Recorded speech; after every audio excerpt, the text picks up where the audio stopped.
네, 안녕하세요. 나덕인의 5분 건강입니다.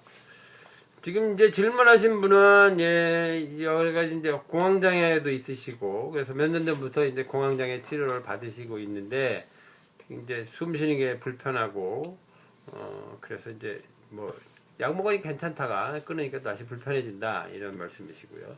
가슴 통증도 있었는데, 근데 검사를 해서 운동부하 검사, 심장 초음파 검사 등 검사를 했는데 이상 소견이 없고, 그 다음에 역류성 식도염이나 이렇게 판정받아서 이제 소화불량, 명치끝 통증 이런 것들이 나타나고, 그 다음에 이제 등도 이번에는 갑자기 또 아파지고 해서 여기저기 아프니까 신경도 많이 쓰이시고 이제 그런 것 같습니다.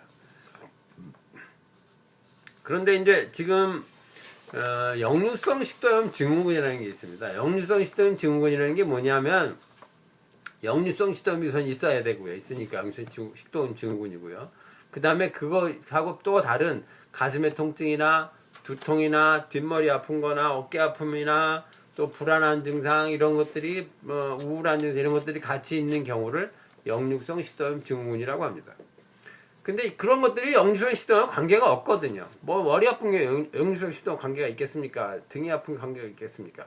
해부학적으로 연관성이 없어요. 그런데 그런 증상을 나타내는 사람들은 많이 있거든요. 그러니까 그렇게 이제 역류성 식도염 증후군이라고 이름을 붙인 거죠. 왜 그러냐면 그것은 심기에 의한 문제인데, 심기에 의한 문제를 설명할 방법이 없는 거죠. 서양의학에서는. 그런 환자가 있다. 환자는 한 가지니까.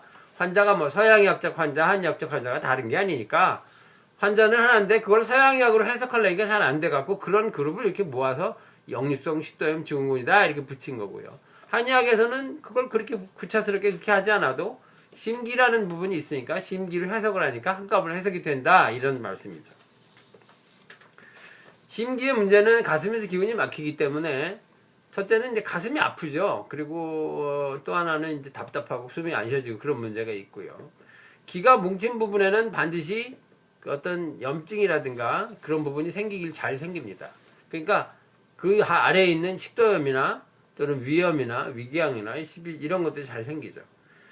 그 다음에 심장 부분에서 기가 나빠지니까 심장의 판막이나 근육이나 또는 혈관이나 신경 이런 것들도 나빠지고요. 그래서 판막증, 심장 근육 나빠지면 부정맥 또는 빈맥 그런 것들하고, 그 다음에 여러 가지 협심증이나 혈관이 나빠 협심증이나, 그 다음에 아주 심장 근육이 다 나빠져서 힘이 없으면 이제 심부전증이나 이런 종류도 되고요. 그 다음에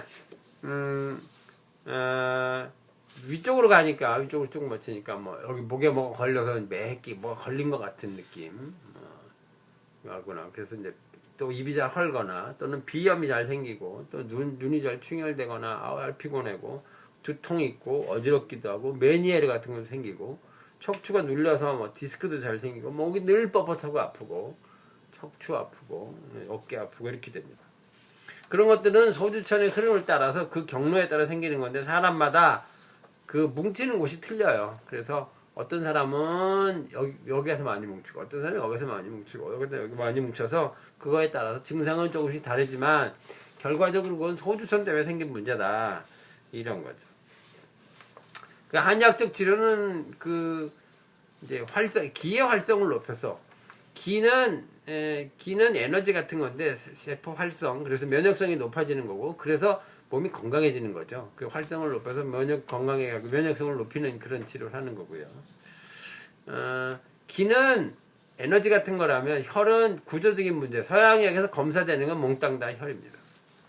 그러니까 이제 지금 그러면 집에서 하실 수 있는 부분은 이제 어느 정도까지는 집에서 되고 어느 정도까지는 이제 그걸로 다 안 되기는 하는데, 어쨌든 이제 그렇게 되는 거고, 심기를 관리할 수 있는 방법, 심기는 어떻게 관리하냐 이런 질문 하셨는데, 심기를 어떻게 관리하냐면, 심기가 소모되는 거는 마음을 많이 쓰면 소모됩니다. 생각이 많고 고민이 많고 스트레스 받고 이렇게 되면 마음이 너무 과로를 하고 이러면 많이 심기가 소모되니까 그걸 하지 말아야 돼요.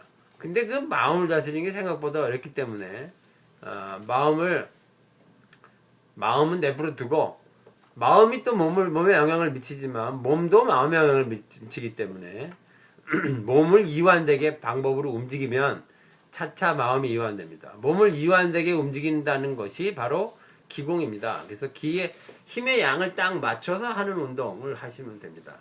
그것이 이제 몇 가지 항상 말씀드리는 그런 소주천에 대한 문제, 아니면 무통운동법에 대한 문제, 그런 거를 말씀드리는 거죠. 그래서, 이제, 소화가 안 되고, 그러니까 여기가 기운이 막혔으니까, 두들기는 걸 잠깐 보여드리면, 여기서 이 부분을 자꾸 이렇게 주먹을 쥐고, 요 젖가슴 아래 여기 갈비뼈 부분이 있습니다. 갈비뼈 부분을 자꾸 탁탁 두들기면, 요 명치가 울립니다. 지금 울리실 거예요. 쳐보시면. 이렇게 울리니까 자꾸 두들기는데, 강도는 어느 정도로 하느냐? 아프지 않은 정도의 강도로 하셔야 됩니다. 너무 살살 치면 효과가 없지. 그러니까 너무 적당히 치되 아플 정도까지는 하지 마라. 이런 거고요. 두 번째는 이렇게 손을 짚고 가슴을 두들기는 겁니다. 그래서 두들기는 거 좋고요. 이렇게 치고 여기 두들기는 건 많이 하시면 좋습니다. 많이 하시고요. 그 다음에 걸으시는 거죠. 걸을 때는 약간 빠르게 숨이 살 듯 말 듯하게 걸으시는 게 좋습니다. 그래서 걸어서 자꾸 걸으세요. 그냥 생각 없이 걸으면 차차 마음이 이완이 됩니다. 그럼 마음이 이완이 되면 이제 그렇게 하면서 지금은 악순환을 갖고 있는 거거든. 몸이 나빠지니까 마음 나빠지고, 마음 나빠지면 몸 나빠지고, 몸 나빠지면 이게 악순환이 되고 있는 거거든. 거꾸로 이제 좋게 만들어야 되는데 마음을 좋게 할 수는 없으니까 몸을 좋게 하는 거죠. 몸을 좋게 하면 마음이 좋아지고, 마음이 좋으면 또 몸이 좋아지고, 왔다 갔다 선순환으로 돌아가는 거죠. 그렇게 해서 하시면 좋아지실 수 있습니다. 치료의 초기에는 어느 정도 약이 필요하실 수 있습니다. 그러니까 약을 조금 쓰시면서 동시에 지금 알려드린 운동은 평생 하시는 겁니다. 약을 평생 먹는 것보다 운동을 평생 먹는 건 전혀 질적으로 다릅니다. 양약이건 아니에요. 양약은 사실은 좀 마이너스에서 마이너스 크냐 작으냐의 문제고, 한약은 플러스도 있긴 하지만 그래도 약이니까 약을 평생 드실 생각하지 말고 운동을 평생 하시면 됩니다. 그러면 기운을 맞춰서 알맞게 하시면 사실은 그것도 약이에요. 그래서 기를 잘 조절하시고 활성을 잘 유지하시면 건강하게 되실 수 있습니다.